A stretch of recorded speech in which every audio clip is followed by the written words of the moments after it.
নমস্কার বন্ধুরা, আজ আমি নিয়ে এসেছি দুর্দান্ত স্বাদের সজনে ডাঁটার একটি নিরামিষ রেসিপি, যেটা গরম ভাতের সাথে খেতে জাস্ট অসাধারণ লাগে আর তৈরিও হয়ে যায় খুবই কম তেল মশলায়। আর এই ডাঁটা যে ভীষণ উপকারী তা কিন্তু নতুন করে বলার কিছু নেই। আর এই সময় প্রচুর পরিমাণে এই ডাঁটা পাওয়া যায় আর বেশ সস্তাও, তাই এইভাবে আমার মতো করে একবার বানিয়ে দেখুন। বাচ্চা থেকে বড় সকলেই কিন্তু বেশ তৃপ্তি করে খাবে। তো রান্নাটা তৈরি করার জন্য প্রথমেই আমি এখানে প্রায় 7 থেকে 8টার মতো আর ওজনে প্রায় 500 গ্রাম মতো সজনে ডাঁটা কেটে নিয়েছি। আর সজনে ডাঁটার খোসা বা আঁশ ছাড়িয়ে নিয়ে দেখুন ঠিক এইরকম লম্বা মতো রেখে কেটে নিয়েছি, তবে আপনারা আপনাদের পছন্দ মতো সাইজে কেটে নিতে পারেন। আর এখানে সাথে 3টে মিডিয়াম সাইজের আলুকে দেখুন এইরকম লম্বা ও পাতলা মতো করে কেটে নিয়েছি। আর সজনে ডাঁটা আলু সব কিছুই কিন্তু আমি কেটে ভালোভাবে ধুয়ে নিয়েছি। এবার গ্যাস অন করে কড়াই বসিয়ে কড়াইটা একটু গরম করে নিয়ে তারপর এর মধ্যে কয়েকটা ডালের বড়ি দিয়ে দিচ্ছি। আর প্রথমে দেখুন এইভাবে একটু নাড়াচাড়া করে বড়িগুলো যখন এইরকম হালকা লাল হয়ে আসবে তখন এর মধ্যে এইভাবে অল্প করে একটু সরষের তেল ছড়িয়ে ছড়িয়ে ভেজে নিচ্ছি। আর আপনারা চাইলে কিন্তু বড়িগুলোকে ডুবো তেলেও ভেজে নিতে পারেন, তবে আমি একটু কম তেল দিয়েই বড়িগুলোকে ভেজে নিচ্ছি। তো দেখুন বড়িগুলোকে লাল করে ভেজে নিয়েছি, এবার বড়িগুলো উঠিয়ে নিচ্ছি। উঠিয়ে নিয়ে ওই কড়াইয়ের মধ্যে আবারও দিয়ে দিলাম প্রায় 2 চামচ মতো সরষের তেল। ফোড়নে দিয়ে দিচ্ছি হাফ চামচ মতো 5 ফোড়ন, 2টো ছোটো এলাচ আর অল্প একটু দারচিনি, একটা তেজপাতা আর 2টো শুকনো লঙ্কা। ফোড়নটাকে নাড়াচাড়া করে কয়েক সেকেন্ড ভেজে নেব যতক্ষণ না অবধি ফোড়ন থেকে একটা সুন্দর ফ্লেভার বেরোতে শুরু করে। তো ফোড়নটা একটু ভেজে নিয়ে এবার এর মধ্যে কেটে ধুয়ে রাখা আলুগুলো দিয়ে দিলাম।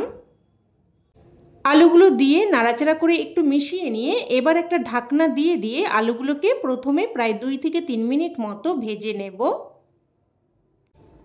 প্রায় 2 থেকে 3 মিনিট মতো ঢাকনা দিয়ে দিয়ে আলুগুলোকে ভেজে নিয়েছি।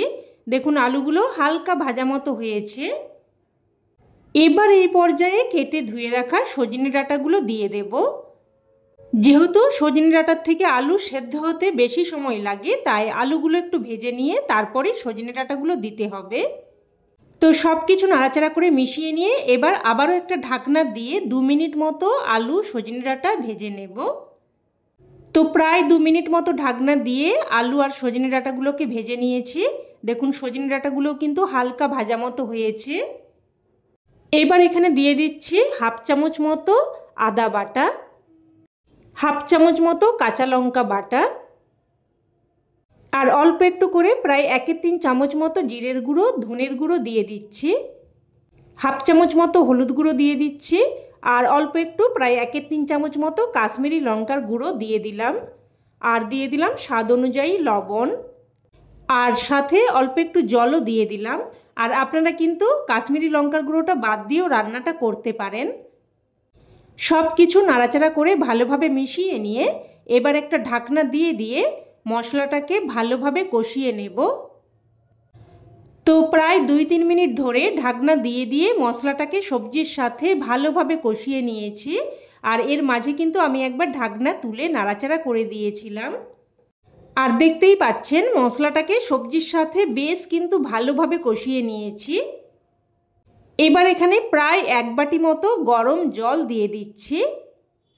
আর অবশ্যই কিন্তু গরম জলই দেবেন, তাতে করে রান্নার স্বাদ বজায় থাকবে। এবার সব কিছু ভালোভাবে মিশিয়ে নিয়ে ঝোলটাকে প্রথমে হাই ফ্লেমে ফুটতে দেব। ফুটে আসলে গ্যাসের ফ্লেমটাকে মিডিয়ামে করে দিয়ে একটা ঢাকনা দিয়ে প্রায় কিন্তু 5 থেকে 6 মিনিট মতো রান্না করে নেব। আর এই সময় এই রান্নার স্পেশাল মশলা তৈরি করে নেব। তো এখানে নিয়ে নিলাম 1 চামচ মতো 5 ফোড়ন, হাফ চামচ সাদা কালো সর্ষে সমপরিমাণে মিশিয়ে নিয়েছি, তবে আপনারা চাইলে যে কোনো এক ধরনের সর্ষেও ব্যবহার করতে পারেন। আর দিয়ে দিলাম হাফ চামচ পোস্ত। এবার গ্যাসের ফ্লেমটাকে অন করে দিলাম আর গ্যাসের ফ্লেমটাকে একদম লোতে রেখে মশলাটাকে অনবরত নাড়াচাড়া করে কিছুক্ষণ ভেজে নেব। আর একটুক্ষণ নাড়াচাড়া করলেই দেখবেন মশলাগুলো এরকম চিটপিট করতে শুরু করবে।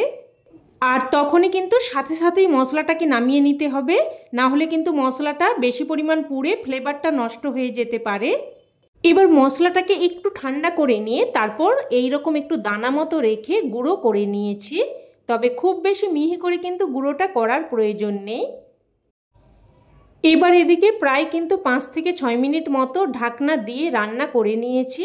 আর দেখে নেব সবজি সেদ্ধ হয়েছে কিনা। দেখুন আলু কিন্তু একদম ভালো মতো সেদ্ধ হয়ে গেছে। আর সজনে ডাঁটাগুলোও দেখিয়ে দিচ্ছি, দেখুন একদম ভালো মতো সেদ্ধ হয়ে গেছে। এবার এখানে অল্প একটু চিনি দিয়ে দিচ্ছি, এতে করে স্বাদটা সুন্দরভাবে ব্যালেন্স হবে আর খেতেও কিন্তু খুবই ভালো লাগবে। চিনিটা দিয়ে ভালোভাবে মিশিয়ে নিয়ে এবার ভেজে রাখা ডালের বড়িগুলো দিয়ে দিচ্ছি। বড়িগুলো দিয়ে হালকা করে একটু মিশিয়ে নিয়ে এবার একটা ঢাকনা দিয়ে জাস্ট কিন্তু 2 মিনিট মতো রান্না করে নেব, যাতে করে বড়িগুলো একটু সেদ্ধ হয়ে যায়।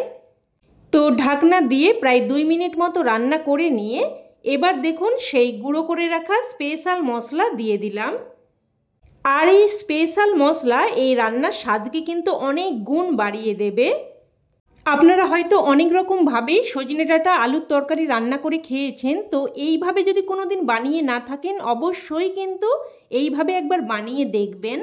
খেতে যে কতটা টেস্টি হয় আপনারা একবার বানিয়ে না খেলে বুঝতে পারবেন না। তো এখানে কথা বলতে বলতে কিন্তু আমি 2-1টা আলু তরকারির সাথে ভেঙে মিশিয়ে নিয়েছি। আর সবশেষে দিয়ে দিয়েছি 1 চামচ মতো ঘি। তো ঘিটা দিয়ে মিশিয়ে নিয়ে এবার গ্যাসের ফ্লেম বন্ধ করে একটা ঢাকনা দিয়ে স্ট্যান্ডিং টাইমে রেখে দিলেই রান্না কিন্তু একদম তৈরি। দেখুন দেখতে কতটা লোভনীয় হয়েছে, খেতে কিন্তু তার থেকেও বেশি টেস্টি হয়।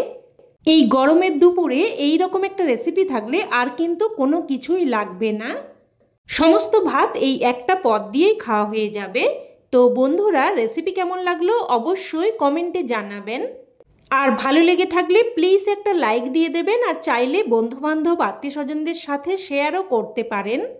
আর চ্যানেলের নতুন বন্ধু হয়ে থাকলে চ্যানেলটি অবশ্যই করে সাবস্ক্রাইব করে নেবেন। তো আজ এই অবধি, আবারও অন্য কোনো রেসিপিতে দেখা হবে। ততক্ষণে সকলেই ভালো থাকবেন, সুস্থ থাকবেন আর সকলকে ধন্যবাদ।